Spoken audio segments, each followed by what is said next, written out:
Assalamualaikum warahmatullahi wabarakatuh. Salam sejahtera bagi kita semua. Selamat pagi. Pada kesempatan kali ini saya akan meresasikan hasil diskusi kami yang berjudul Hakikat Belajar dan Pembelajaran. Bersama saya Ahmad Atoilah dan beberapa rekan saya Muhammad Ainul Yakin, Helmi Citra, dan Riyamiza Farhan Wijaya.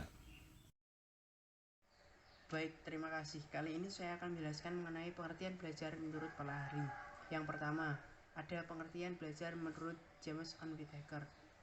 Beliau menjelaskan, learning is the process by which behavior in the broader sense original of change, stock, process, or training. Artinya, belajar adalah proses di mana tingkah laku atau dalam arti luas ditimbulkan atau diubah melalui praktek ataupun training. Yang kedua ada pengertian dari Gagne. Gagne menjelaskan belajar merupakan kegiatan yang kompleks, di mana hasil belajar berupa kapabilitas. Setelah belajar, orang memiliki keterampilan, pengetahuan, sikap, dan juga nilai. Timbulnya kapabilitas tersebut berasal dari stimulus yang berasal dari lingkungan dan proses kognitif yang dilakukan oleh pembelajar. Menurutnya terdapat 3 tahapan belajar. Yang pertama ada persiapan untuk belajar, yang kedua ada perolehan dan unjuk perbuatan, yang ketiga ada alih belajar. Tahap ini meliputi pengisyaratan untuk membangkitkan dan memberlakukan secara umum. Selanjutnya saya akan menjelaskan mengenai tujuan belajar. Tujuan belajar menurut para ahli sendiri adalah bertujuan untuk mengadakan perubahan. Yang pada jelasnya belajar dapat didefinisikan sebagai suatu usaha atau kegiatan yang bertujuan untuk mengadakan perubahan di dalam diri sendiri atau diri seseorang, yaitu mencakup perubahan tingkah laku, sikap, kebiasaan, ilmu pengetahuan, dan juga keterampilan dan lain sebagainya.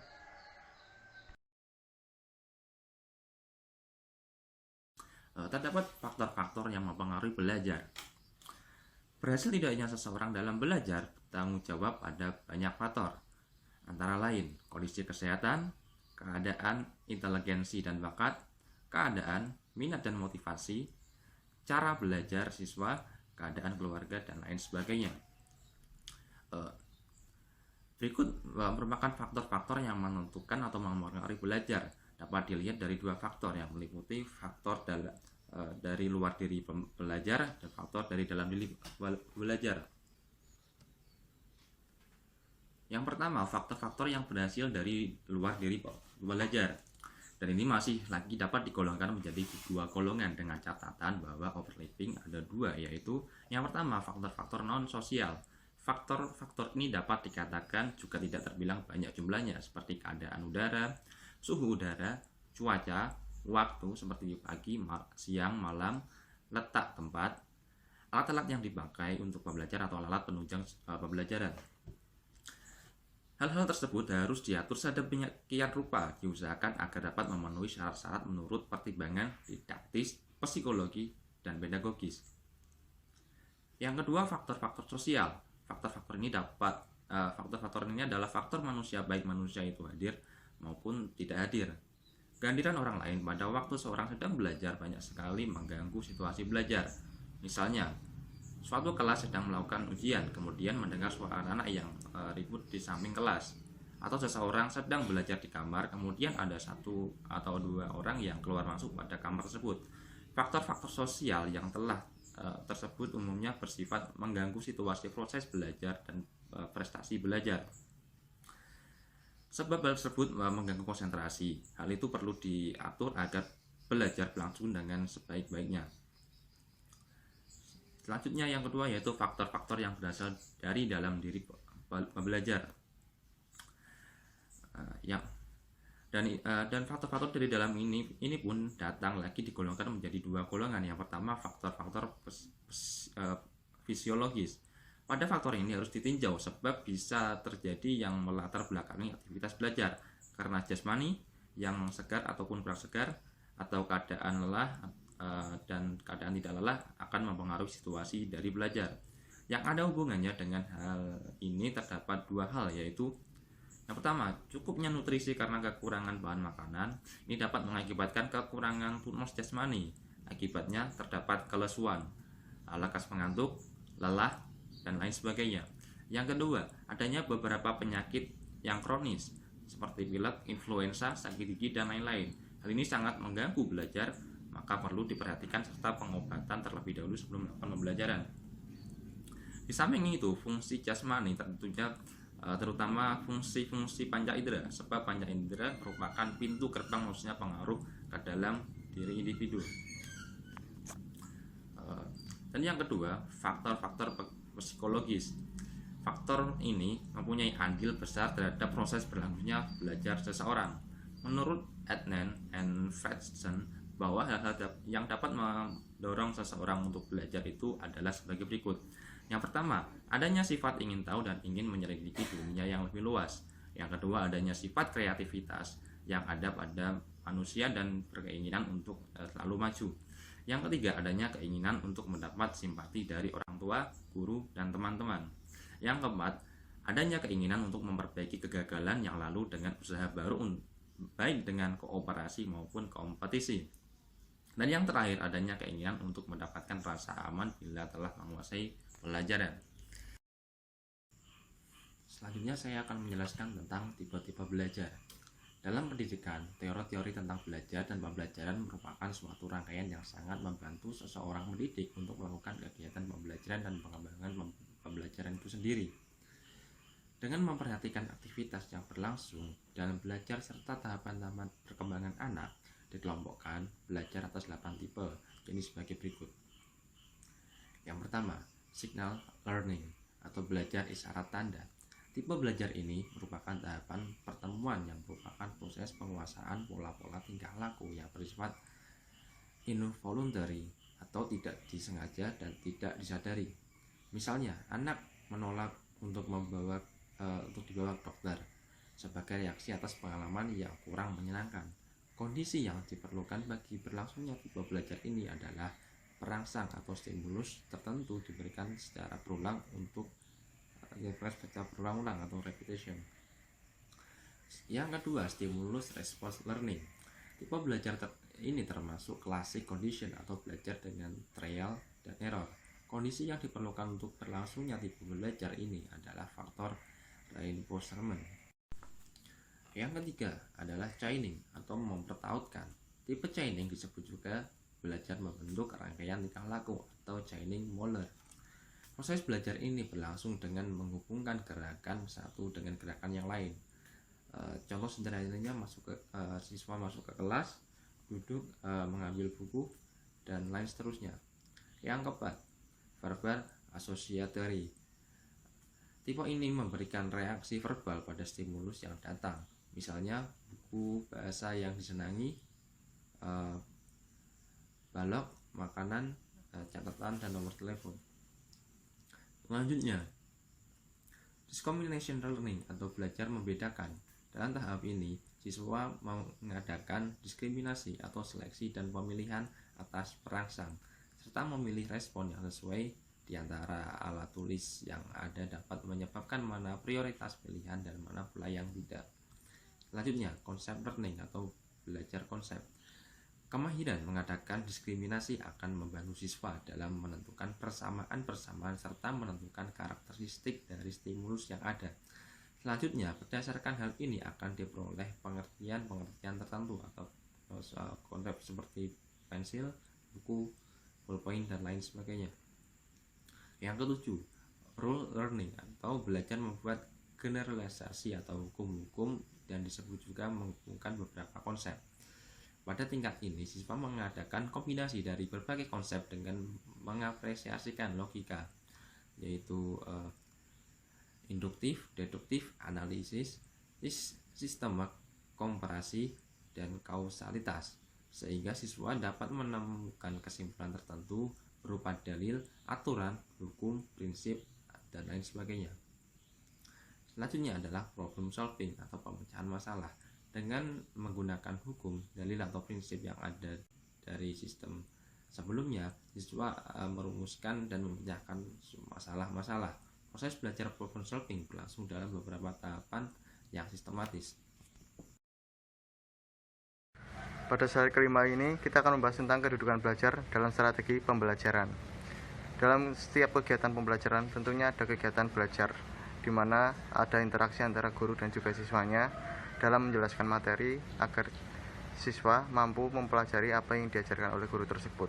Tentunya guru memerlukan strategi dalam menyampaikan pembelajarannya sehingga siswa-siswa dapat memahaminya dengan baik dan benar, secara efektif dan juga dengan cepat. Menurut Kimball tahun 1961, belajar adalah kegiatan yang merubah perilaku, dan perubahan itu dapat juga diukur oleh orang lain. Dan kemudian belajar itu perubahan yang relatif permanen serta berjalan dengan sangat lambat atau tidak bisa secara singkat ataupun secara instan. Untuk slide ke-6 ini kita akan membahas tentang perubahan tingkah laku. Perubahan tingkah laku adalah perubahan di mana seorang anak mengalami berbagai macam tingkah laku yang berbeda dari waktu ke waktu pada usia-usia tertentu. Dan dalam perubahan itu disebabkan oleh berbagai macam faktor seperti faktor lingkungan, faktor keluarga, dan juga lain-lain. Menurut Muhammad Surya tahun 1997, ciri-ciri perubahan perilaku yaitu 1. Perubahan yang disengaja ataupun tidak disengaja, ataupun yang disadari maupun tidak disadari. Yang kedua, perubahan yang berkesinambungan kontinu, yaitu perubahan yang berkelanjutan dari usia ke usia. Kemudian yang ketiga, perubahan fungsional, yaitu perubahan yang berefek pada fungsi segala macam bagian anak. Kemudian yang keempat, perubahan yang bersifat positif, seperti sifat yang lebih tulus, lebih rendah hati, dan lain-lain. Kemudian perubahan selanjutnya adalah perubahan yang bersifat permanen, seperti perubahan fisik yang semula yang sudah semakin tinggi tentunya tidak akan menjadi lebih pendek lagi. Kemudian yang selanjutnya perubahan yang bertujuan dan terarah, seperti perubahan karir, perubahan pendidikan, dan lain-lain. Kemudian yang terakhir adalah perubahan perilaku secara keseluruhan. Dari masa anak-anak hingga remaja tentunya anak-anak memiliki perubahan yang permanen dan juga perubahan yang sangat signifikan antara sifat-sifatnya tersebut. Hasil belajar. Menurut Gate, Abin Syamsuddin Makmun 2003, perubahan perilaku yang merupakan hasil belajar dapat berbentuk. Yang pertama, informasi verbal. Informasi verbal merupakan penguasaan informasi dalam bentuk verbal, baik secara tertulis maupun tulisan. Misalnya, pemberian nama-nama terhadap suatu benda, definisi, dan sebagainya. Yang kedua, kecakapan intelektual. Kecakapan intelektual yaitu keterampilan individu dalam melakukan interaksi dengan lingkungannya dengan menggunakan simbol-simbol. Misalnya, penggunaan simbol matematika. Termasuk dalam keterampilan intelektual adalah kecakapan dalam membedakan discrimination, memahami konsep konkret, konsep abstrak, aturan, dan hukum. Keterampilan ini sangat dibutuhkan dalam menandai pemecahan masalah. Yang ketiga, strategi kognitif. Strategi kognitif merupakan kecakapan individu untuk melakukan pengendalian dan pengelolaan keseluruhan aktivitasnya. Dalam konteks proses pembelajaran strategi kognitif, yaitu kemampuan mengendalikan ingatan dan cara-cara berpikir agar terjadi aktivitas yang efektif. Kecakapan intelektual menitik beratkan pada hasil pembelajaran, sedangkan strategi kognitif lebih menekankan pada proses pemikiran. Yang keempat adalah sikap. Sikap yaitu hasil pembelajaran yang berupa kecakapan individu yang memilih macam tindakan yang akan dilakukan. Dengan kata lain, sikap adalah keadaan dalam diri individu yang memberikan kecenderungan bertindak dalam menghadapi suatu objek dan peristiwa. Di dalamnya terdapat unsur pemikiran perasaan yang menyertai pemikiran dan kesiapan untuk bertindak. Yang terakhir, kecakapan motorik. Kecakapan motorik merupakan hasil belajar yang berupa kecakapan pergerakan yang dikontrol oleh otot dan fisik.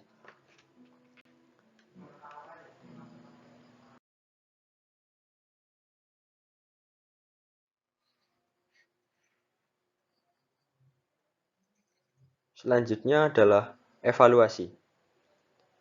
Yang pertama yaitu evaluasi program pembelajaran. Evaluasi program pembelajaran meliputi program tahunan yang merupakan program umum setiap mata pelajaran. Pada umumnya, berisikan garis-garis besar mengenai hal-hal yang hendak dilaksanakan dan dicapai.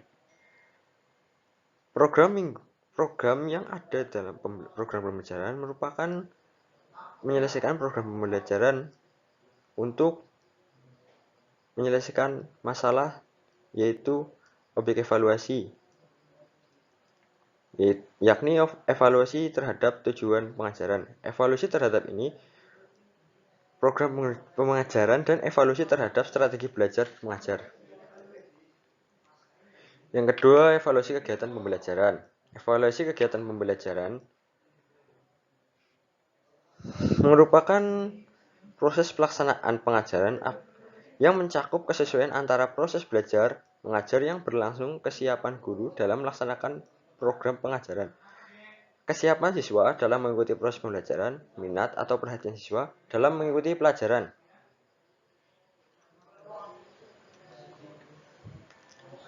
Yang terakhir adalah evaluasi hasil pembelajaran.